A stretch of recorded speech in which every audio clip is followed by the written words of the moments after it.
Lesson number 19 exercise 3.4 question number 28 को solve करेंगे।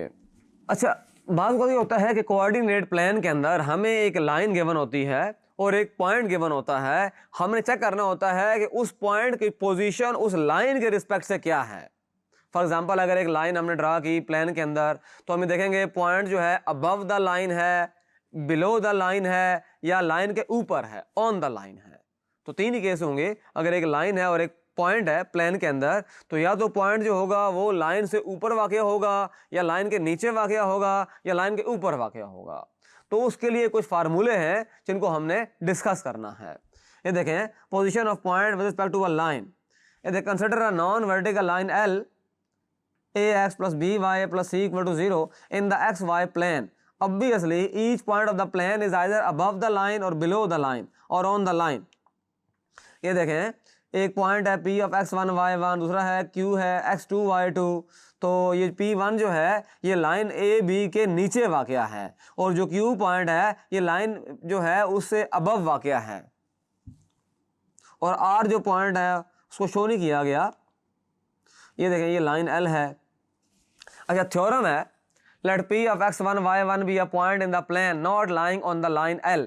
और लाइन L की जो इक्वेशन है वो गिवन है ax plus by plus c equal to 0। Then the point P lies above the line. Above the line होगा अगर ax plus by plus c के अंदर ये पॉइंट पुट कर दिया जाए और वो उसका आंसर ग्रेटर देन है 0 आ जाए। और बिलो द लाइन होगा अगर ax1 plus by1 plus c less than है 0 आ जाए। यानी कि कोई पॉइंट को इक्वेशन ऑफ लाइन के अंदर पुट कर दिया जाए तो उसके ऊपर तीन आंसर आते होते हैं, या तो इक्वल टू 0 आएगा या ग्रेटर देन 0 आएगा या लेस देन 0 आएगा। अगर इक्वल टू 0 आया तो वो पॉइंट उस लाइन के अंदर लाई करता है, लेकिन अगर ग्रेटर देन 0 आता है तो उस लाइन से अबव लाई करेगा, लेस देन 0 आएगा उस लाइन से बिलो लाई करेगा। अच्छा, करोलरी है, the point P is above or below the line respectively if ax1 plus by1 plus c and b have the same sign or have opposite signs। ये भी एक तरीका है चेक करने का।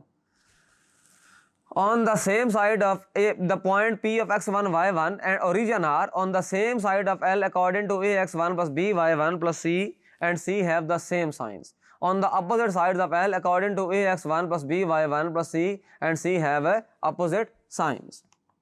अच्छा, क्वेश्चन सॉल्व करते हैं। Find whether the given point lies above और below the given line. Check कर लेते हैं इस पॉइंट को। एक तरीका तो ये है कि पॉइंट को पुट कर दें,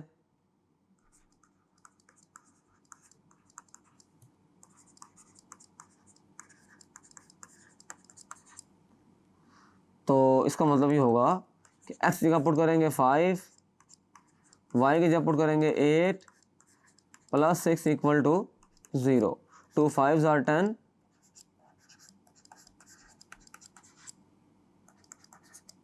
इसके लिए होगा 10 प्लस 6 होगा 16 और -24 प्लस 16 इक्वल टू 0। और इसका मतलब ये हुआ कि -8 आ गया। ये तो इक्वल टू 0 नहीं है, ये तो लेस देन 0 है, नेगेटिव है ये तो।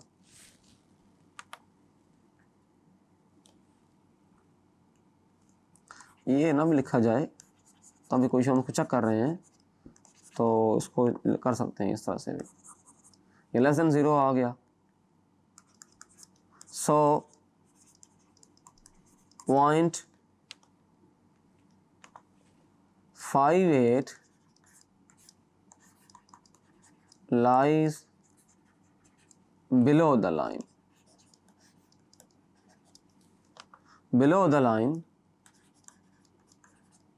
2x minus 3y plus 6 equal to 0। अच्छा, इसको देखें, find whether the given point lies above. इसको भी चेक कर सकते हैं। Put -7 6 in 4x plus 3y minus 9। This implies 4 into -7 plus 3 into 6 minus 9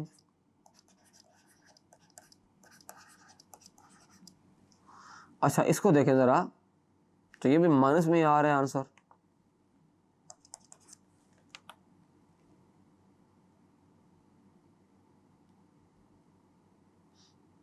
-28 में ऐड करेंगे जब -9, 37 आ जाएगा।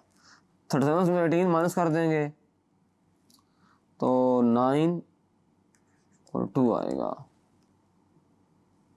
19 आएगा।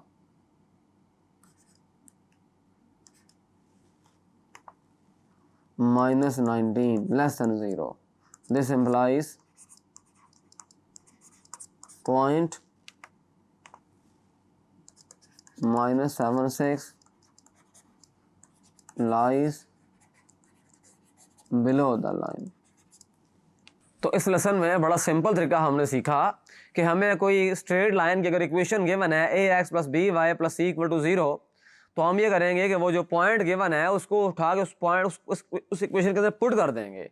अगर आंसर पॉजिटिव आ गया तो वो जो पॉइंट होगा उस लाइन से अबव लाई करेगा। अगर आंसर में नेगेटिव आ गया तो वो पॉइंट जो होगा उस लाइन से बिलो लाई करेगा। और अगर आंसर 0 आ गया वो पॉइंट उस लाइन के अंदर लाई करेगा। Thank you.